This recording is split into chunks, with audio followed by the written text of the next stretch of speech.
Я очень люблю читать сказки. Добрые, веселые и поучительные.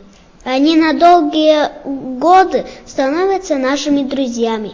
Сказочные герои своими поступками помогают нам учиться отличать добро от зла, правду от лжи, стать честными, смелыми, справедливыми.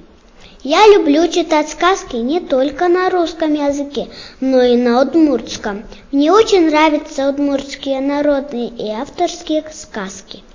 В этих сказках свой сюжет, необычные герои и события. Удмуртские сказки ничуть не уступают по интересному содержанию другим сказкам народов мира. Удмуртские книги я нахожу в сельской школьной библиотеках, выписывая журнал «Кижили», газету «Тетьбур», в которых очень много сказок современных детских писателей.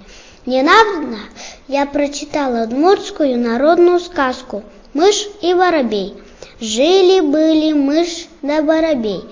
Дружно, согласно жили-поживали, ни ссор, ни обид не знали.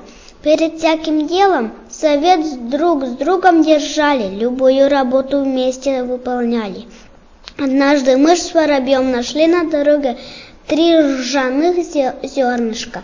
Думали, что с ними делать, и надумали поле засеять. Мышка землю пахала, воробушек боронил. Славная рожь уродилась. Мышь острыми зубами споро сжала ее, а воробей крылышками ловко обмолотил. Зернышко к зернышку собрали они весь урожай, стали делить его пополам. Одно зерно мышке, одно воробью, одно мышке, одно воробью. Делили, и последнее зернышко лишнее осталось. Мышь первая говорит: «Это зерно мое, когда я пахала, нос и лапки до крови натрудила».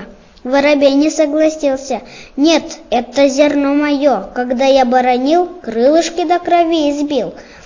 Кто же из них прав? Как решить эту проблему? Что делать нашим героям? Эта сказка заканчивается с неожиданным поворотом событий. А каким?